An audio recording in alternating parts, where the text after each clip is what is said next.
성령의 권면으로 성령의 백성이 되었지만 문제는 참 끝없이 일어나네요.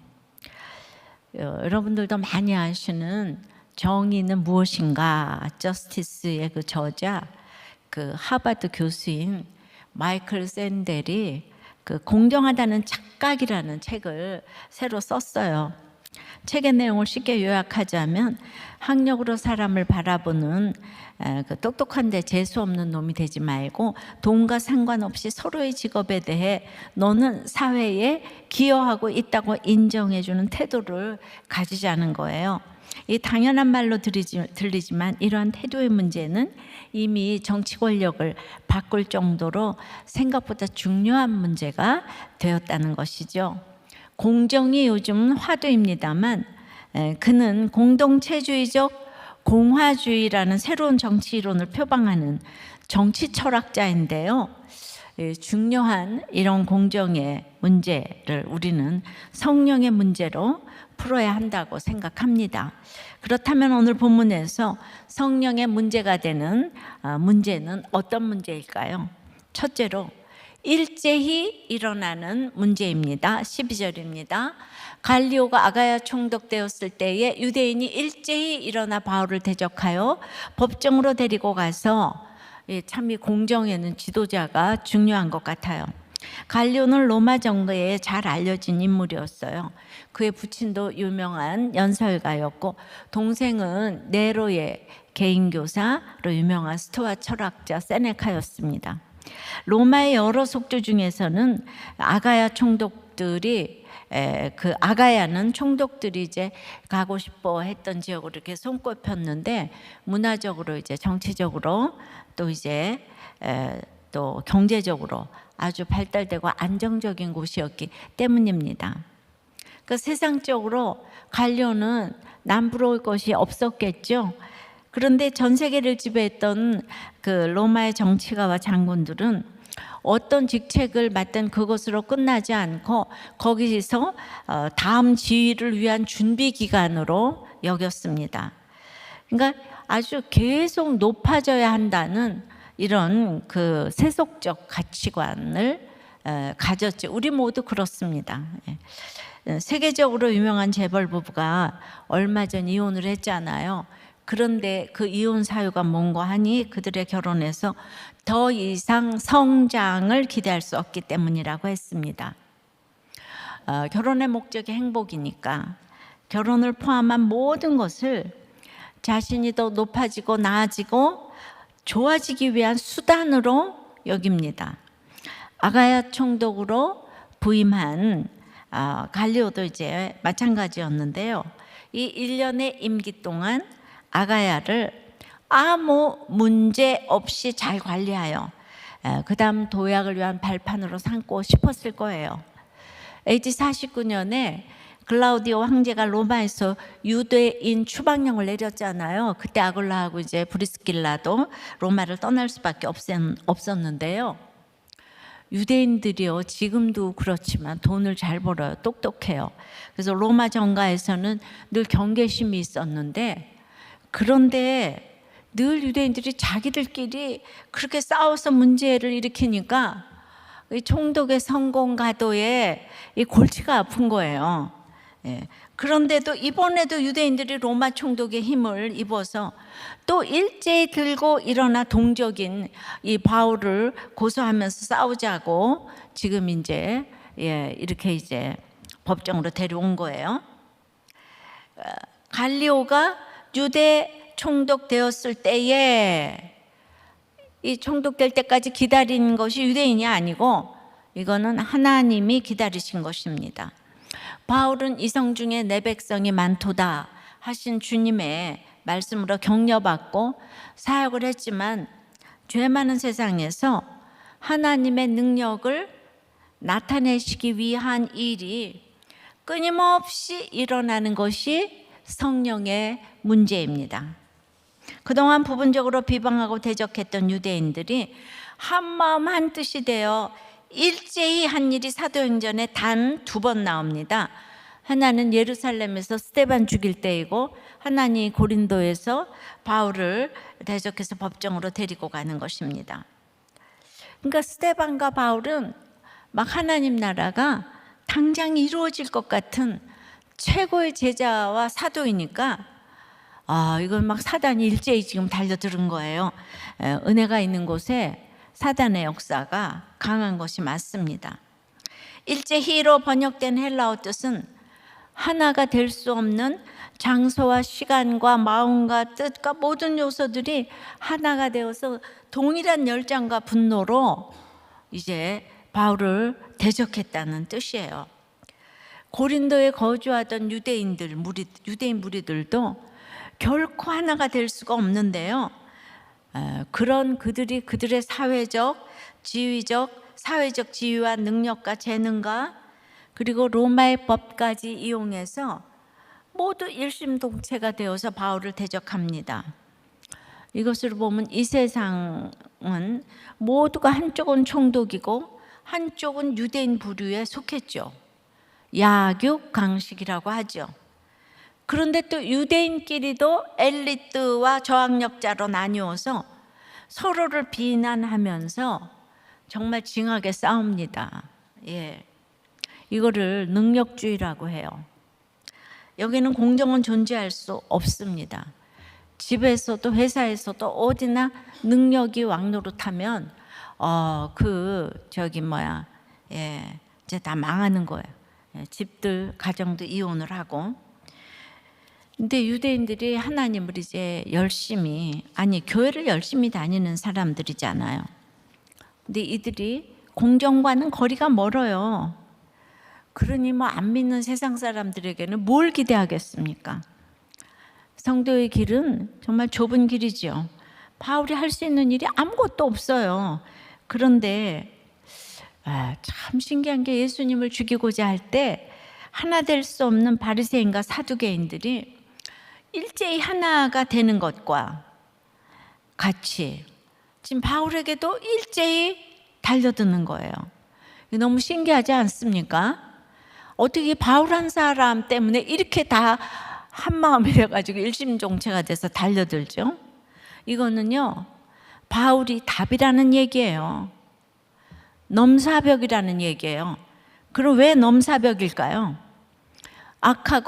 인간이 악하고 음란한 죄인이기 때문에 그 음란을 못하게 하는, 악하고 음란하게 살고 싶은데 그걸 못하게 되는 것에 가장 강력한 바로메타가 예수님이고 바울이기 때문에 그렇죠.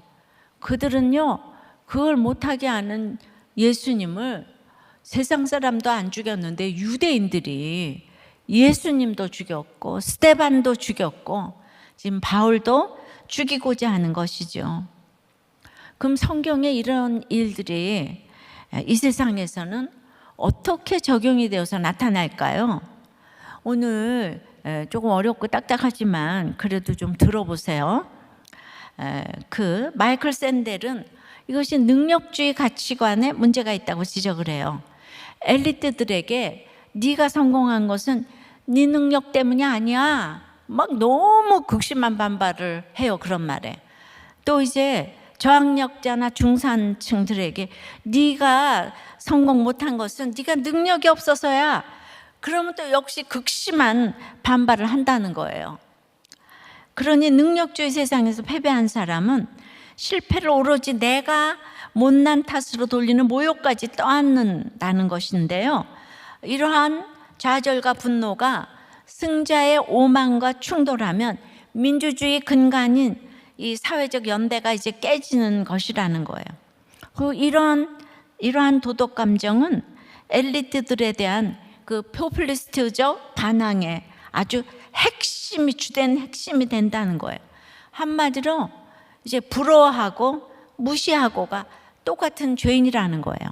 그러니까 가난은 선이고 부자는 악인 거예요. 여기에는 옳고 그름밖에 없어요. 그러니까 공정이라는 거 없습니다.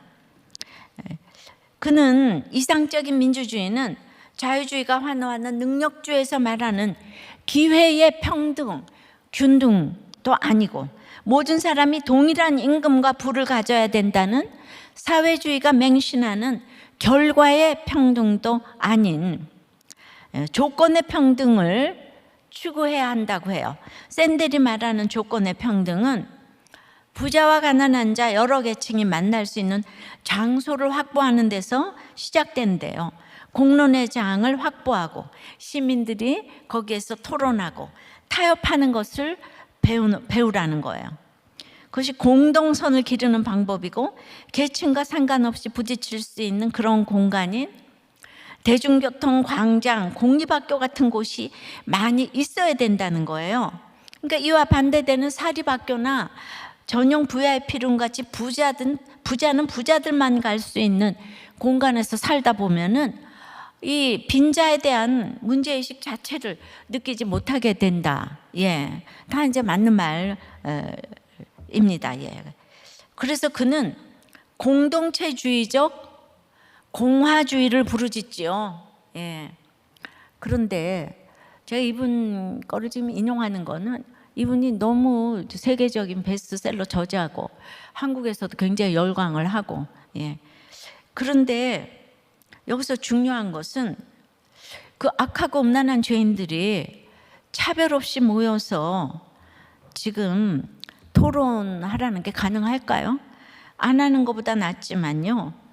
예, 근데 그런 토론을 대중교통, 광장, 공립학교 같은 거, 직업훈련소, 노조에서 잘할 수 있다고 하는데 사회주의 토론은 뭐 그럴 수도 있을지 모르겠어요. 근데 저는 이분의 책이 이게 세계적인 정치 철학이라고 정치인들도 다들 그거 하나씩 들고 나 읽었다 그러더라고요. 예, 그 세계적인 정치 철학을 보여주고 있지만 역시 마이클 샌델은 아덴 사람 맞는 것 같고요. 이분은 유대인이에요, 유대인. 그러니까 성경을 사실 굉장히 구약 뭐 이런 걸 이렇게 잘할 텐데 이분은 종교난에 무종교라고 썼어요. 그러니까 이분은 진짜 666처럼 이 7에 근사한, 야, 어떻게 연구를 해서 이런 걸 이렇게 알 수 있을까? 이것 때문에 너무 놀라지만은 자기 죄를 모르면 이 차별 없는 나눔이 안 된다는 것을 간과하고 있다고 봅니다. 능력주의의 차별과 폭정에 상처 입은 사람들이 원한 것은 모두에게 돈을 이렇게 나눠주는 분배적 정의, 예, 그런 게 아니라 스스로가 사회적 기여를 하고 있다는 존중이라는 거예요. 예. 그런데 세상 사람들이 어떤 상황에서도 망하고 흥하고 뭐 아프고 뭐 실현당하고 이런 상황에서도 내가 쓰임받고 있다는 이런 자존감이 있습니까? 샌델은 정의와 공정의 화두로 이 세계적인 정치 철학자가 되었지만은 저는 그가 있잖아요. 공동체를 언급한 것만도 너무 반가워가지고 제가 지금 이제 언급합니다만 그가 이거를 자기가 살아보지 아니하고 자전거를 이론으로 너무너무 공부했지만은 자전거를 한 번이라도 타본 사람이 알지. 아무리 이론으로 공부해도 딱 넘어지잖아요. 그 이론으로 말했다면 저는 이 문제를 성령의 문제로 가지고 와서 나누는 우리도 교회의 목장이 진짜 이 실행하는 곳이 아닐까 생각이 합니다. 가난한 자, 부자, 배운 자, 못 배운 자에게 끝없는 문제가 일어나죠. 그렇지만은 같이 모여서 서로를 채우라는 것은 죄인의 입장이 아니면 이거 불가능하죠. 예, 죄인의 입장이니까 차별이 없는 거예요. 그런 공동체가 이 땅에 정말 얼마나 있을까요?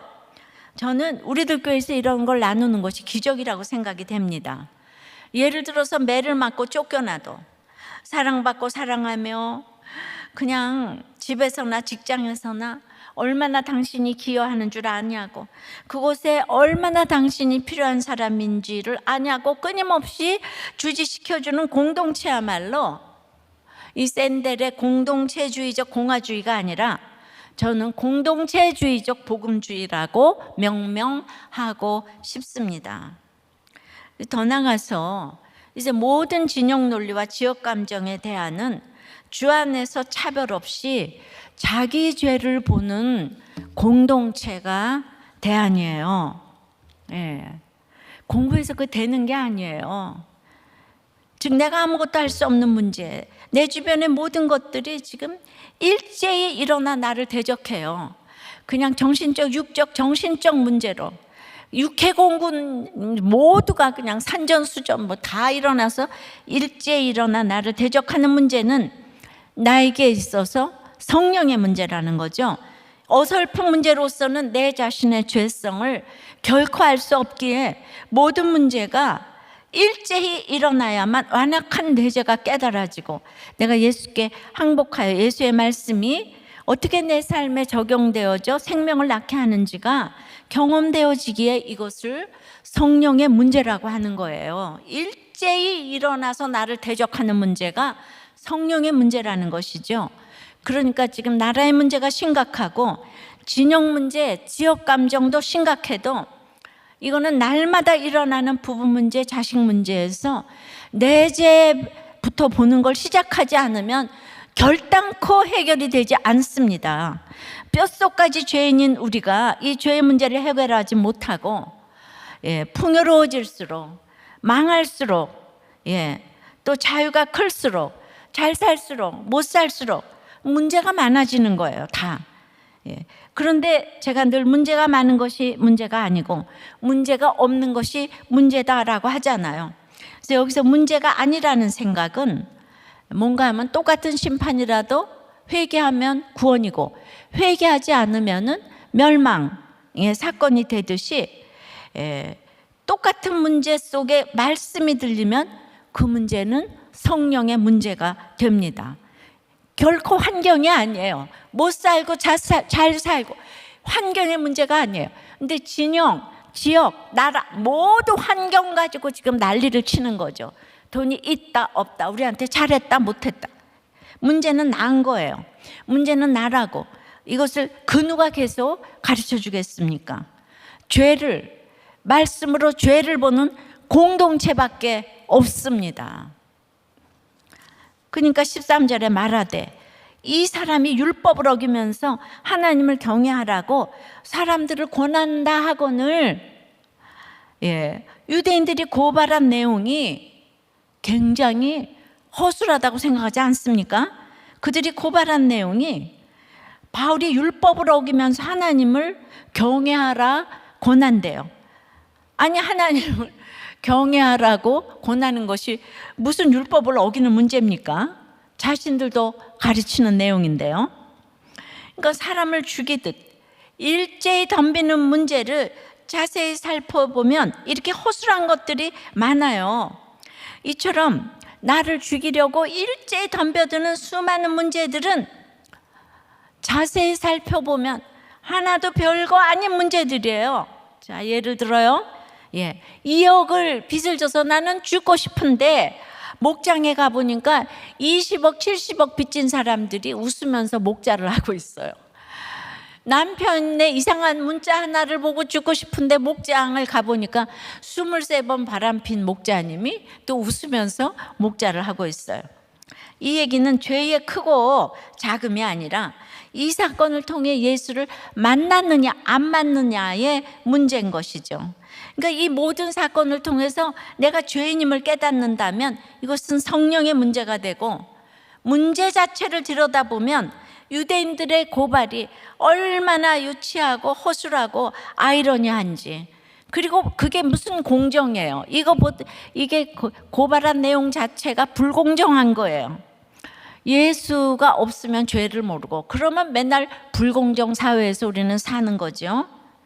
그러니까 정치 사회에서도 우리가 날마다 고발 고소가 난무하는데 정말 도덕의 유치원 시대에 다 살고 있는 거를 지금 우리가 봅니다. 얼마나 허술하고 아이러니한지를 날마다 가슴을 통탄하면서 보고 있어요. 적용해 보실래요? 온 세상이 일제히 달려들어 나를 죽음에 이르게 하는 문제가 있었나요? 나는 거기서 어떻게 대응하고 있나요? 자기 죄를 보는 목장이 저는 샌델의 책을 통하여서 이제 조금 더 높게 적용해. 세계적인 대안이에요, 목장이. 그것도 자기 죄를 보는 목장이 세계적인 대안이며 기가 막힌 답이라는 것을 얼마나 인정하나요? 여러분들이 죄를 모르면 모르겠는데요? 이러겠죠. 예. 주님을 만나지 못하면 몰라요? 이럴 거예요. 예, 몰라요의 비율이 몇 프로나 나오는지 한번 나눠보세요. 자, 성령의 문제는 두 번째는 내가 이렇게 내 문제를 다 성령의 문제로 가지고 가면 의외의 도움으로 풀리게 하십니다. 14절이에요. 바울이 입을 열고자 할 때 갈리오가 유대인들에게 이르되 너희 유대인들아, 만일 이것이 무슨 부정한 일이나 불량한 행동이었으면 내가 너희 말을 들어주는 것이 옳거니와. 기습적으로 잡혀온 바울이 법정에 섰습니다. 이때 바울은 입을 열고자 했어요. 왜냐하면 자신이 아니라 자신이 전도한 사람들, 고린도에서 이제 막 믿게 된 지체들, 그리고 아가야와 마게도냐에 그 세웠던 교회들을 위해서 이제 입을 열 땐가 보다. 그래서 입을 열라고 하는데 바울을 대신해서 갈리오가 대답을 합니다. 이처럼 나의 옳음을 증명하려고 입을 여는 것이 아니라 다른 사람의 구원을 위해, 내 가족 내 자녀가 아니라 정말 구원을 위해 입을 열려고 할 때 하나님께서 대신 말할 사람을 준비해 주시기도 합니다. 오늘 누가 도와주죠? 갈리오는 12절에도 보았지만 아가야 지방의 총독이에요. 그럼 여러분, 아가야가 닿지 않겠는데 고린도를 품고 있는 더 큰 행정구역인 거죠. 우리 교회가 판교면 판교는 성남시 소속이고 더 크게 성남시는 경기도 소속이라 뭐 이런 거죠. 그러니까 우리 교회 문제를 내가 변론하려고 하는데 성남시장, 경기도지사가 대신 일어나서 지금 얘기를 해주고 있다, 뭐 이렇게 생각을 하시면 되겠어요. 이 갈리오는 친아버지도 로마의 원로원이 되어 있고 자기가 실질적으로 성장한 양아버지는 당대 최고의 석학이고 철학자고 수사학자입니다. 그 형제인 세네카는 이제 로마 황제의 철학 스승이라고 그랬어요. 얼마나 모든 걸 다 갖췄어요 지금 갈리오가. 그런데 이 갈리오가 총독이 되었을 때 유대인들이 고발을 한 것이죠. 갈리오라는 총독이 재판권을 접수했는데 가만히 들어가 보니까 자기 로마 정부에서 시행하는 종교법에 위배되는 것이 없어요. 그래서 이제 그 두 가지를 지적해요. 이 사람들아, 바울이라는 사람이 사회를 어지럽혔냐? 그가 전한 내용이 비윤리적이냐? 그런 내용이었으면 내가 재판하지. 듣고 보니 그 문제가 아니지 않냐? 그러면서 이 갈리오가 놀랍게도 기각시켜버렸어요. 재판을. 그 무죄를 선언합니다. 누구에 대해서? 바울이 전하는 복음에 대해서 무죄, 이건 내가 재판할 건수가 안 된다. 그래서 이것이 이제 판례가 남게 됩니다. 근데 저는 계속 바울을 매맞게 하시고 옥에 갇히게 하시고, 근데 이번에는 또 무죄로 판결이 나게 하시는 거예요. 그러면 매맞는 건 나쁜 거고 축복인 거고, 아니 매맞는 거는 저주인 거고, 이렇게 무죄는 축복인가요? 지나고 보면 모든 것이 하나님의 세팅 속에 있는 하나님의 순서에 있는 거예요. 그런데 어떤 그 형편에 처해도 여기에 토달지 않고 순종할 사람으로 바울을 택하신 거죠. 그러니까 우리는 하나님 왜 이러십니까? 이러는데 하나님은 100% 오르시거든요. 그러니까 나에게 주시는 어떤 환경도 그게 하나님의 세팅 속에 있는 하나님의 순서에 있는데 맨날 좋은 거는 축복이고 나쁜 거는 저주라. 그러니까 성령의 문제가 되지를 못하는 거예요. 모든 재판관들이 어떤 시비를 놓고 판가름할 때 그들이 제일 먼저 보는 것이 법전 다음으로 이 판례집인 거예요. 그래서 여기 이제 심지어는 외국의 경우에는 어떻게 그 판례했지 참조합니다. 그만큼 이 갈리오의 기각 사건과 이제 그 무죄 결과는 아주 이렇게 사도 바울에 대한 내용과 인물 자체에 대해서 아주 굉장히 그 무죄 판결 내린 것이 중요합니다. 그럼 여기서 알 수 있는 거는 갈리오라는 사람의 이 땅에서의 역할은 원로원이고 총독이고 뭐 랄랄랄라 세넥하고 다 떠나서 바울 이 기각한 일 하나 하려고 이 땅에 와서 그한테 의미 있는 일 하나 뽑으라면 여기에 기각 판결 내린 거예요. 지금 모든 법원과 모든 판사들, 변호사, 모든 일들 중에서 그 예수님 뜻대로, 하나님 뜻대로 한 판결, 그거 하나 천국에 가서 남을 거예요. 예, 우리나라 이 상권에 있는 이 사법부와 이 모두는 하나님의 뜻에 그 판결하는 그 판결 하나가 천국에 기록될 것이라는 거예요. 그러니까 이 갈리오의 판결이 그 다음에 이제 그 바울이 그 복음을 전하는데 도움이 너무 됐어요. 아가야에서 이것이 무죄 판결이 났으니까 앞으로 전할 때 로마가 중립을 지키기가 너무 쉬워졌고, 그게 그렇게 약효가 오래 가지는 않았지만은 바울이 전할 때는 그래도 이렇게 위력적이었고, 이후에 이 판례 때문에 이 사람이 로마 황제에게까지 갈 수 있는 그 이제 그런 이제 기초가 이제 된 것입니다. 그러니까 의회의 도움이 너무 큰 역할을 했습니다.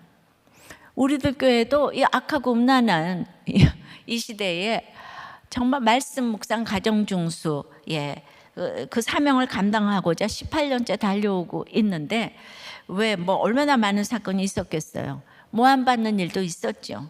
근데 그때마다 생각 못한 의외의 손길들을 허락하셔서 말씀 묵상을 도우시고 가정들을 도와주셨다고 생각해요. 그런데 너무 억울해서 말하고 싶지 않아요.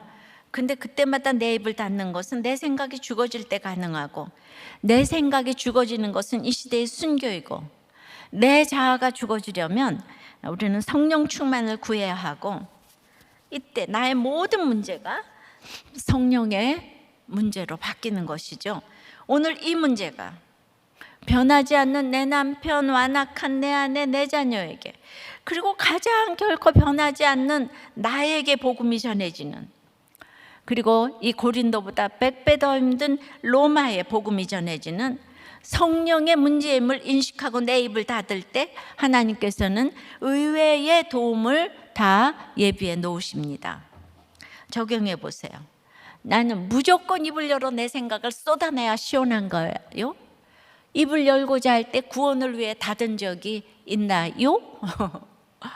그래서 닫았을 때 의외의 도움을 받은 적이 있나요? 자, 성령의 문제는 세 번째. 아까 첫 번째 일제 일어나고, 그 다음에 의외의 도움으로 풀리고, 세 번째는 너희 언어와 명칭과 법에 대한 문제가 아니라는 거예요. 15절서부터 읽습니다. 만일 문제가 언어와 명칭과 너희 법에 관한 것이면 너희가 스스로 처리하라. 나는 이러한 일에 재판장 되기를 원하지 아니하노라 하고, 여기서 갈리오가 판결문에 적은 언어와 명칭과 법에 관한 문제는 이게 법적 용어는 아니에요. 헬라어 원문의 언어는 로고스고 명칭은 오노마고 법은 노모스라는 단어를 썼는데, 이 단어와 이 단어가 함축하는 개념은 일개 행정관이 재판석상에서 표현하거나 말하는 단어가 아니에요. 어느 재판 자리에서도 어느 재판관도 어느 행정관도 이 단어나 이 개념을 말할 수가 없는 이런 내용과 개념을 말하는 거예요. 왜죠? 갈리오가 그렇게 철학과 수사하게 능했기 때문이에요. 자, 다시 생각해 봅시다. 오늘 나에게 닥친 문제가 너희 언어와 명칭과 법의 문제라면 너희의 문제가 되는 거예요. 너희의 법으로. 그러니까 지금 바울을 죽이고자 하지만은, 그러니까 그게 아니라는 거잖아요. 근데 하지만 구원의 언어와 명칭과 법의 문제라면 성령께서 처리해 주신다는 거죠. 이것을 아는 것이 성령의 문제인지 나의 문제인지가 결정됩니다. 우리는 그런데 이 언어와 명칭과 법에 집착합니다. 단어 하나에 이혼하고 명칭 하나에 분을 품고 불합리하다고 생각하는 법 하나에 분노합니다. 하지만 반대로 단어 하나에 결합하고 명칭 하나에 분이 풀리고 법 하나에 분노를 삼키게 되는 것이죠. 이 언어가, 명칭이, 법이 너의 생각인지 아니면 말씀인지가 성령의 문제임을 판가름합니다. 성령의 문제라면 성령께서 개입해 하셔서 해결해 주십니다. 이것이 너희의 문제라면 갈리오처럼 손을 씻게 되는 것이죠. 지난주 이제 띵크 양육구 교사 때 나온 이제 그렇게 이제 숙제 내용이에요. 남편과 나의 구원을 위해 지난주 갑자기 일제히 달려드는 사건이 있었는데 남편의 오랜 조울증, 각종 중독, 폭언, 폭행, 노래방과 도우미와의 바람 사건에 더 이상은 이제 못 참겠다며 나는 3년 전에 이혼 소송을 했는데 그때 이제 남편의 정신과 선생님이 우리들 교회를 소개해 주셔서 공동체로 인도되었다고 제가 3년 전에 그거 한번 예배 시간에 했던 거 기억나실 거예요. 그리고 이제 가정이 회복되는 기적을 주셨다고 하는데요. 노래방 도우미 중독으로 수억을 날렸기 때문에 근데 노래방 도우미 중독으로 왜 수억을 날리죠? 그러니까 노래방에서 노래하는 그 여자를 보면 너무 좋은가 봐요, 기분이. 그래서 돈을 막 갖다 주나 봐요, 그죠? 우리 임영옥 씨한테 계속 그렇게 광고 효과가 많이 나는 것처럼 그런가 봐요. 중독도 참 가지가지예요. 이제 그 후에 이 집에서 노래방과 도우미는 금기어로 여기며 지난 지 2년이 되어가는 지난주 남편은 혼자 나가서 끊었던 술을 마시고 노래방에서 도우미와 거금을 쓰고 들어와서는 미안함도 안 보이면서 내가 어떻게 나를 또 배신하냐는 나의 잔소리에 그냥 혈기를 부리고 의자를 집어던지고 선풍기를 집어던지고 주먹으로 때리고 급기어 식칼까지 들고 위협을 했다는 거예요. 참 우리 이거 일제히 달려드는 문제네요. 너무 놀란 나는 가슴에 통증을 느끼며 다 토했는데 그래서 남편이 너무 놀라가지고 119에다 신고를 했더니 경찰관이 그냥 5분이나 오셔가지고 이제 남편이 칼을 들었기 때문에 특수 협박으로 접수가 되었다는 거예요. 그러니까 2년 동안 잘 살다가 순간적으로 하루에 갔다 오면 이렇게 다 깨지는 거죠. 가정폭력은 예전에는 배우자가 처벌을 하지 않으면 그걸로 사건이 마무리되었는데 요즘은 그냥 일단 접수되면 뭐 이제 가서 조사 받아야 되고 그래서 남편이 이제 그 문제로 겁을 좀 먹은 듯 했지만 그래도 분이 안 풀려 하는 것 같았다는 거예요. 근데 지난주에 성령 충만 양육을 받고 있는 중이라 성령님이 믿음이 조금이라도 더 있는 네가 먼저 사과하라는 마음을 주셨다는 거예요. 그래서 감옥에 갇혀서 찬송하고 기도한 바울과 실라처럼 정말 남편에게 용기 내어서 내가 가정 질서에 순종하지 못하고 잔소리해서 미안하다고 이렇게 사과를 했다는 거예요.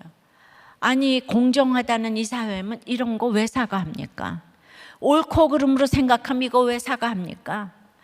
그냥 이름은 이혼하고 뭐 이름은 회사 그만두고 그런 거는 그러니까 공정이 아니라는 거예요. 그러니까 이건 진짜 공정하다는 착각이에요, 착각. 그러니까 남편이 화가 풀려서 자기도 미안하다고 사과를 했어요.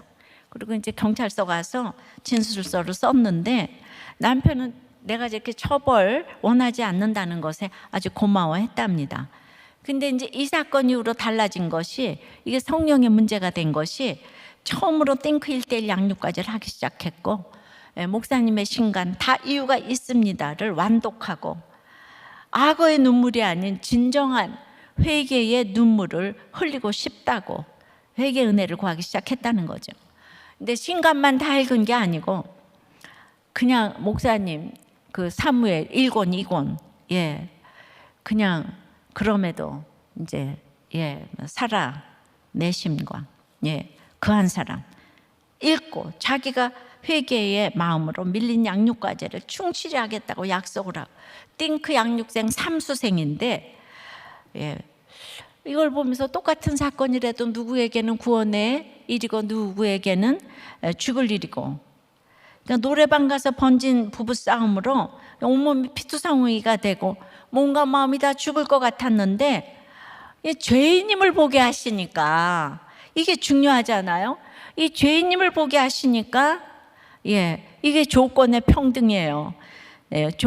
똑같은 죄인의 조건의 이 평등이 우리를 성령 충만한 문제로 가져가게 하는 거죠. 그래서 관계를 풀어주셨어요. 이 남편 집사는 옛날 갈리오 같은 가문의 자제분이었다고 하는데요. 이 남편이 아내를 폭행하고 경찰서까지 간 것은 금기어 딱 2단어, 노래방과 도우미. 결국 남편이 이 언어로 폭발한 것이고 이 단어로 남편을 정죄하며 탓할 때 순식간에 부서지고 파괴되고 결국 이혼까지 가는 것이죠. 하지만 조금 시간이 지났지만 이 집사님이 너희의 언어가 아닌 말씀에서 듣고 배운 언어, 구원의 언어, 아내의 머리인 남편의 질서에, 가정의 질서에 순종하지 못하고 내가 잔소리해서 미안하다고 사과를 하니, 아니 식칼 들고 덤비는데 무슨 가정의 질서에 순종하지 못했다고 사과할 사람이 이 땅에 어디 있어요? 이 땅에 아주 이 나라가 옳고 그름에 화신이 돼서 아주 이 진영 논리로 이게 싸우는 거를 보니 기가 막힙니다. 그러면 누가 구원이 되겠어요? 예수 믿는 사람이 날마다 이렇게 손가락질을 하고 옳고 그름을 따지면 어떻게 하겠어요? 식칼 들고 덤비는 남편에게도 이렇게 내가 가정의 질서에 순종하지 못했다고, 이게 성령의 언어를 썼잖아요. 너희의 언어와 명칭과 법, 너희의 문제에서 이 성령의 언어와 명칭과 법으로 말하니 성령의 문제로 성령께서 개입하셔서 절대로 책을 읽지 않던 남편이 세상에 다 이유가 있습니다. 책을 단숨에 읽었대잖아요. 양육 숙제를 하고 예배 녹취를 하고, 이게 성령의 문제가 된 것이에요. 갈리오는 바울을 도우려는 착한 사람이 아니에요. 정치적으로 성공하고 싶어하는 사람이에요. 근데 뭐 하나 도와주면 그냥 절대로 저 사람은 나를 속일 사람이 아니야. 자기 죄를 못 보는 사람은 나를 절대로 끝까지 도울 수가 없어요. 부모님이나 부부나 남편이나 자기 죄를 못 보는 사람은 그냥 우리가 기도할 대상이지 나를 도울 대상이 못 돼요. 그러니까 이 사람이 17절에 소스테네를 그 법정 앞에서 그 유대인들이 때려도 상관하지 않는 냉혹하고 아주 세상적인 사람이었어요. 그래도 이 문제가 너희의 문제인지 우리의 문제인지를 분별할 줄은 아는 상식적인 사람이에요. 이 갈리오는 요즘엔 상식도 안 통하는 사람들이 많더라고요. 지도자들 중에서도. 즉 이 문제가 자기의 로마의 문제였다면 온 힘을 다해 도왔을 거죠. 근데 일본 사람은 일본 문제를 돕고 우리나라는 우리나라를 도와요. 그런데 일본이 왜 우리나라를 돕겠어요? 미국이 왜 우리나라를 돕겠어요? 그런 상식을 생각해요. 그러니까 우리는 그냥 기도를 하고 구원 때문에 기도해야 돼요. 세상은 다 이기적이라고요. 여기서 소스테네는 바울의 아픔에 함께 동참했다기보다 그리스포 이후에 회당장이 되었잖아요. 그리스포도 예수께로 이사 갔어요. 그런데 이 사람은 헬라인 유대인 동족들과 함께 바울을 고소했다가 바울이 무죄가 되니까 그 동족 유대인들에게 법정에서 두들겨 맞았어요. 그래서 구원이 됐어요. 그러니까 두들겨 맞아서 성령의 문제가 되게 하셨어요. 그러니까 맞았다고 나쁜 게 아니에요. 맞아서 고린도전서 1장 1절에 보면 바울의 최고 동력자가 되며 고린도 교회 4번째 감독이 되는 거예요. 그러니까 매 맞았다고 무죄가 됐다고 좋고 나쁜 걸 여러분들이 결정하시면 안 돼. 하루하루 말씀 읽고 묵상하고 적용하면 그게 하나님의 세팅의 구원의 순서에 들어있는 한 역할일 뿐인 거예요. 갈리오처럼 세상 법관도 문제를 분별하며 이 문제가 로마의 문제인지 유대인들의 문제인지 분별하는데, 일본의 문제인지 중국의 문제인지 미국의 문제인지 이것도 모르고 맨날 욕만 하면 되냐고요. 우리는 예수 믿는 사람으로서 품위를 지키면서 사랑하고 기도를 해야죠. 우리에게 닥친 문제가 구원의 문제임을 깨닫는 것이 지혜고 성령의 문제가 되는 비결이에요. 우리의 언어가 성령의 언어가 되어 이 문제가 성령의 문제가 될 때, 성령께서 온 힘을 다해 우리의 문제를 효과적으로 도우실 것이에요. 너무너무 억울한 거 많죠.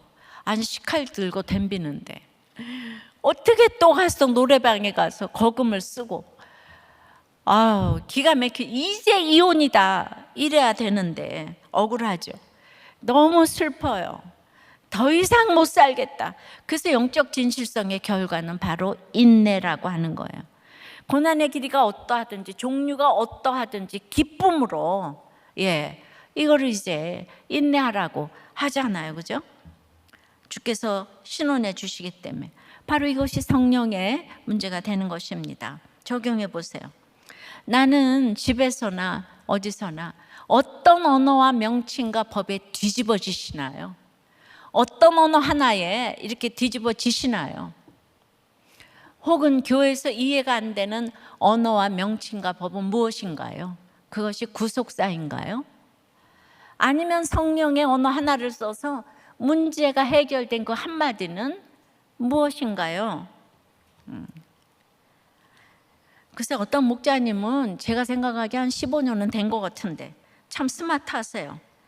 근데 이번 주 나눔해 보니까 말씀을 넣어서 기도하는 것이 안 된다는 거예요.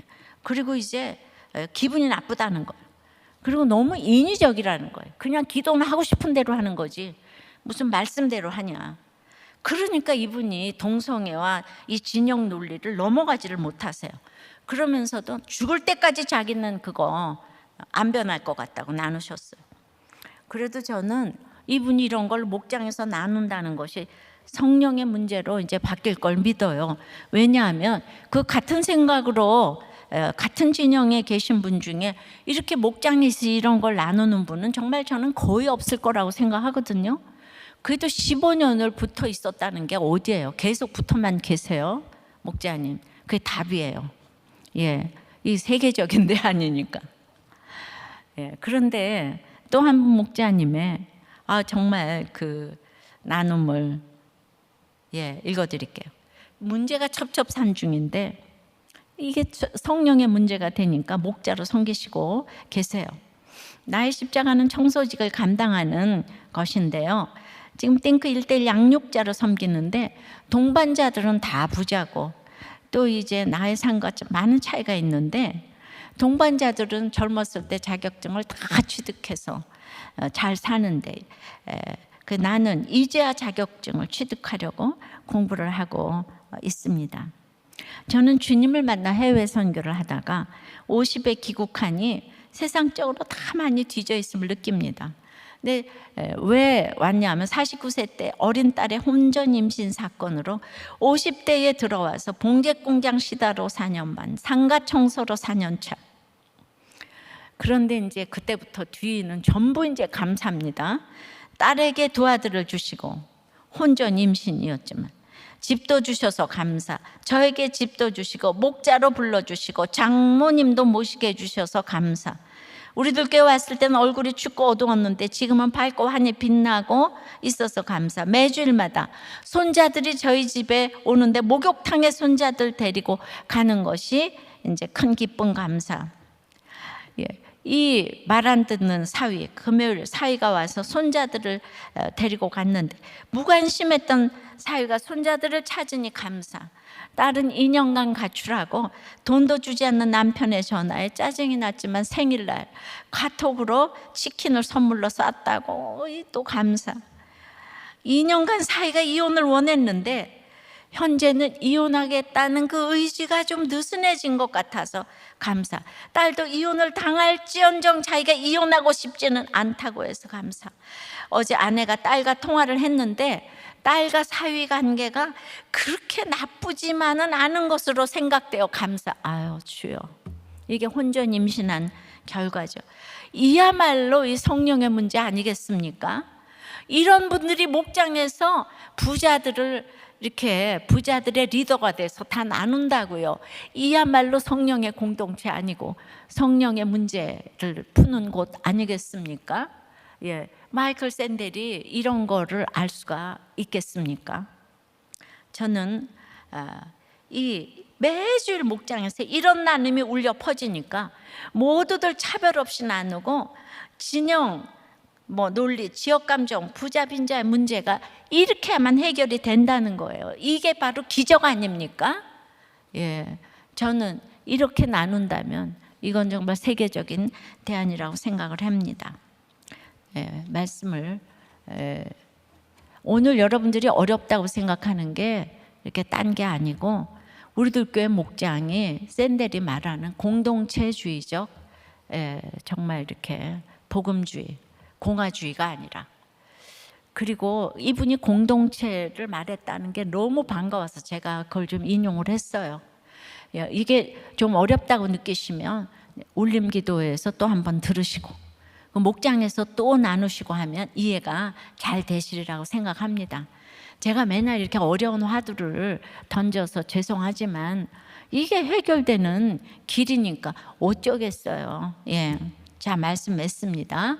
성령의 문제는, 그러니까 성령의 문제는 일제히 일어나는, 나를 공격하는 문제라는 거예요. 예. 그러니까 정말 우리는 예수 믿으면 뭐든지 잘 돼야 되고 위로와 희망과 소망만 있어야 되는데 일제히 나를 공격하는 그 문제 속에서 그 완악한 내 자신을 본다 그랬잖아요.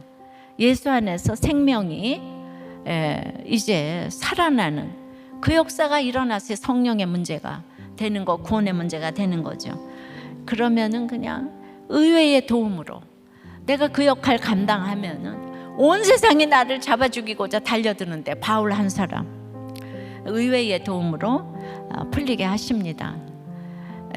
갈리오가 대단한 사람인데 바울을 도와요. 저도 생각해 보면 대단한 분들이 우리들 교회를 도우시고 여기까지 왔어요. 생각하면 모든 것이 내 얘기가 아닌 것이 하나도 없게, 그렇게 성경을 여러분들이 읽어가시기를 바라요. 성령의 문제는 너희 언어와 명칭과 법에 대한 문제가 아니라는 거예요. 성령의 언어와 명칭과 법의 문제라는 거예요.